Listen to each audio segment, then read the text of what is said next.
اس کے ساتھ سلوک نہیں کیا لیکن جائے گا. ایسے واقعات تو پہلے بھی ہوتے ہیں, اس میں نئی بات یہ کیا ہوگی؟ باقاعدہ اس کو اب قانونی تحفظ دیا گیا ہے. دیکھیں آئین کیا ہے؟ آئین جو ہے ایک ریاست اور شہریوں کے درمیان ایک معاہدہ ہے, ایک سوشل کانٹریکٹ ہے, ایک عمرانی معاہدہ ہے. اگر اس میں کوئی بھی آپ معاہدہ کرتے ہیں تو اس میں دوسرے فریق جو ہے اس کی رائے جو ہے اس کا سنا جاتا ہے, اس کی رائے لی جاتی ہے. اس میں تو نہ عوام کی رائے لی جا رہی ہے, نہ سیاسی جماعتوں کی رائے لی جا رہی ہے. اور یہ جو پارلیمنٹ کے کچھ سیاسی حکمران ٹولہ ہے, یہ کٹ پتلی بنے ہوئے ہیں. یہ جو ہیں ان کے پیچھے جو بھی ان کی ڈوریں جن کے پاس ہیں وہ ان کو کٹ پتلیوں کی طرح نچا رہے ہیں. تو میں سمجھتا ہوں کہ آج یہ عدالتی اور آئینی طریقہ سیاہ ترین فیصلہ ہے, اور ہمیشہ یہ یاد رکھا جائے گا, کیونکہ اس سے منحرف ارکان جو ہیں وہ جس کو دل کرے گا اس کو, چاہے وہ فروخت ہو جائیں چاہے وہ دباؤ میں آ جائیں. تو یہ دونوں حربے جو ہیں اس ملک میں ماضی سے ہوتے آ رہے ہیں. آپ نے دیکھا ہے کہ حالانکہ آئین میں موجود ہے کہ اس کو ڈی سیٹ بعد میں کر دیا جائے گا, لیکن ڈی سیٹ کے لیے ایک بہت لمبا پروسیس ہے. آپ ڈی سیٹ تو کرتے ہیں, اور بہت یہ درست تشریح کی تھی اس وقت جو چیف جسٹس تھے انہوں نے, اس کے بینچ نے, کہ اگر کوئی پارٹی کی مرضی کے خلاف جو ہے ووٹ دیتا ہے تو اس کا ووٹ جو ہے وہ بھی کنسیڈر نہیں کیا جا سکتا.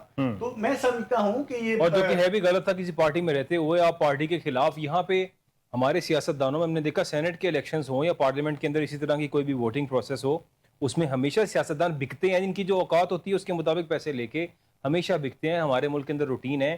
یہ قانون لانے کی کیا ضرورت ہے کہ چاہیں تو اپنی مرضی سے بک جائیں اور پھر ان کو فرق بھی کوئی نہ پڑے؟ دیکھیے ہمارے سیاستدانوں کو چھوڑ دیں, جتنی سیاسی جماعتوں کے سربراہ ہیں ان کی یہ اوقات ہے کہ وہ انہی کے بنائے ہوئے, اسی پارٹی کے سربراہ کے بنائے ہوئے آئین کے ساتھ جو ہے اب کھلواڑ کرنے پہ لگے ہوئے ہیں. دیکھیں بلاول بھٹو جو ہے اب کیا کر رہا ہے آئینی ترمیم کے لیے, اس کو ایک لالی پاپ دیا گیا ہے کہ آئندہ آپ کو وزیر اعظم بنایا جائے گا. اس کے لیے جو ہے وہ کٹ پتلی کی طرح ناچ رہا ہے. وہ اپنے ہی بنائے ہوئے آئین کے ساتھ جو ہے وہ کھلواڑ کرنے جا رہے ہیں, اس میں وہ برابر کے شریک ہیں. تو میں اب اگر کہتے ہیں جی عوام کے لیے بھٹو زندہ ہے, اگر بھٹو زندہ ہوتا تو آج ہی آپ نے بنائے ہوئے آئین کے ساتھ ایسا کھلواڑ کرنے دیا جاتا. آپ آئین کے ساتھ جو صورت تھا, صرف جو ہے بھٹو ان کے لیے مر گیا ہے, باقی عوام کے لیے انہوں نے زندہ رکھا ہوا ہے, صرف عوام کو بے وقوف بنانے کے لیے, جھوٹی تسلیاں دینے کے لیے. اور آپ کہتے ہیں جی پارلیمنٹ سپریم ادارہ ہے. بھائی پارلیمنٹ سپریم ادارہ ہے, یہ کہاں آئین میں لکھا ہوا ہے؟ یہ جتنے بھی ادارے ہیں سارے آئین کی کریشن ہیں. آئین کی وجہ سے یہ پارلیمنٹ بھی بنا, سپریم کورٹ بھی بنا, ایگزیکٹو بھی بنا, مقننہ بھی بنا, سارا کچھ جو ہے یہ آئین کی کریشن ہے. تو آپ جب بھی جو ہے آئین میں بھی کسی حد تک جو آئینی ترمیم کی جا سکتی ہیں, اور یہ کسی بھی بنیادی انسانی حقوق کی جہاں پہ بات آ جائے, جب ان کے خلاف کوئی آئینی ترمیم آ جائے تو اس کو عدالتیں جو ہیں وہ ان کو سٹرائک ڈاؤن کر دیتی ہیں. اور یہ جو مسودہ آ رہا ہے آئینی ترمیم کے حوالے سے جو یہ کرنے جا رہے ہیں, جس حوالے سے جو پہلے ایک حملہ ہوا وہ ناکام ہو گیا, اس کی وجہ اس میں اب سپریم کورٹ نے سہولت کاری کی ہے. ایکچولی جو آج کا فیصلہ کیا ہے اس میں سپریم کورٹ نے سہولت کاری کی ہے کہ وہ پہلے والا جو حملہ ناکام ہوا تھا اس کو کامیاب کرنے کے لیے, لوگوں کے انسانی حقوق کے اوپر حملہ کرنے کے لیے, آئین کے اوپر حملہ کرنے کے لیے, اور اگر صحیح سمجھا جائے تو یہ پارلیمان کے اوپر بھی حملہ ہے, تو اس کو کامیاب کرنے کے لیے ہماری سپریم کورٹ نے نظریہ ضرورت کے تحت ہمیشہ استعمال ہوئی ہے اور آج بھی استعمال ہوئی ہے, جو کہ بڑی میں سمجھتا ہوں کہ بڑی مایوس کن بات ہے. ٹھیک, فیصل ملک صاحب کیا کہیں گے سر آپ اس پہ؟ جی بات یہ ہے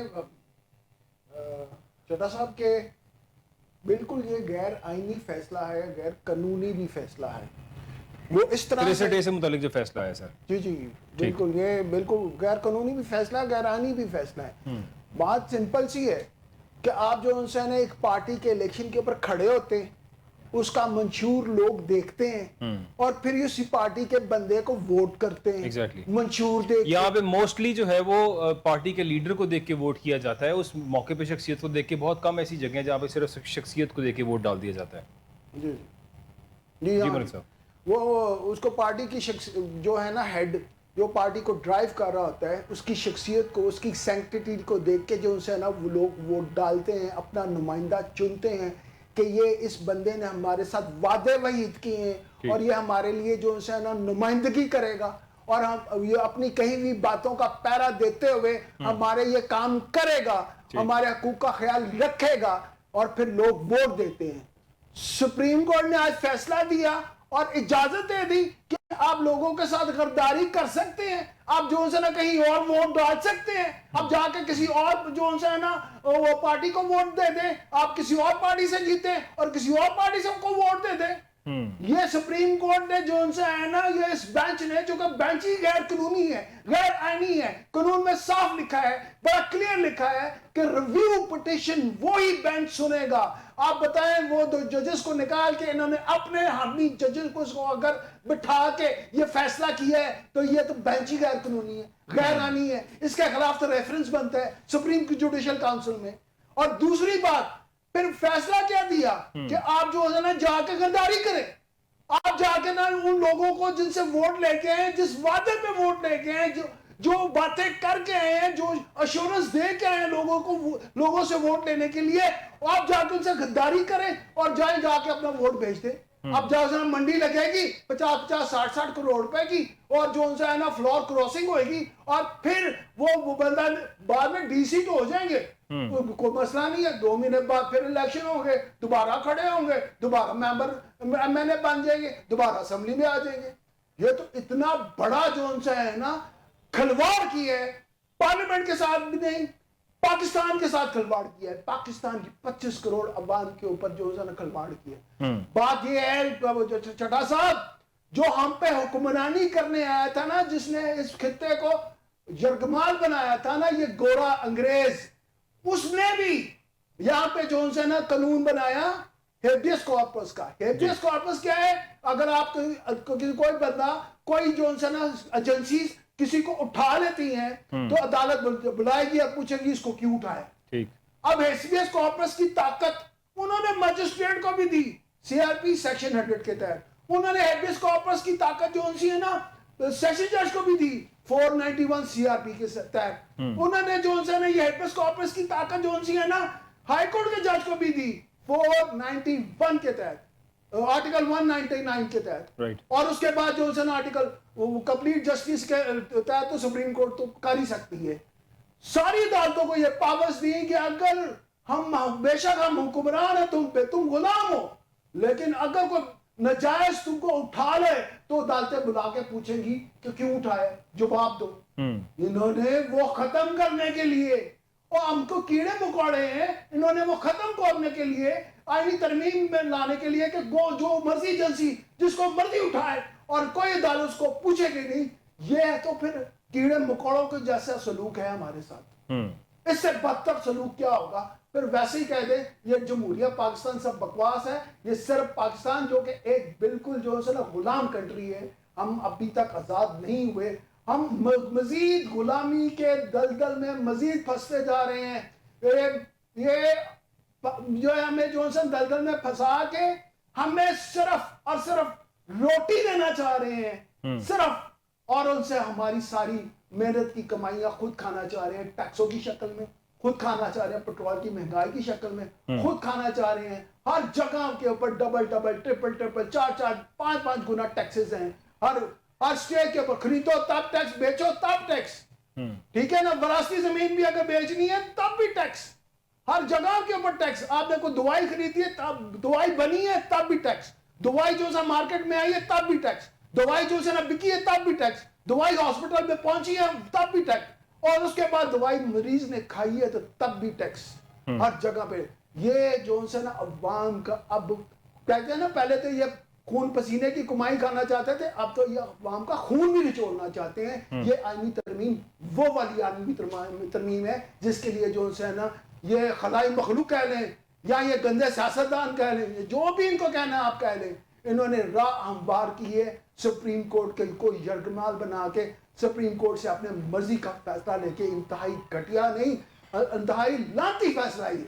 غلام عباس سرد صاحب, جو کانسٹیٹیوشنل کورٹس کے قیام کی بات ہو رہی ہے, اگر اس کو دیکھا جائے کانسٹیٹیوشنل کورٹس کا قیام کیوں ضروری ہے, اور کیوں آخر حکومت چاہ رہی ہے کہ کانسٹیٹیوشنل کورٹس بن جائیں اور ایک نئی عدالت بن جائے؟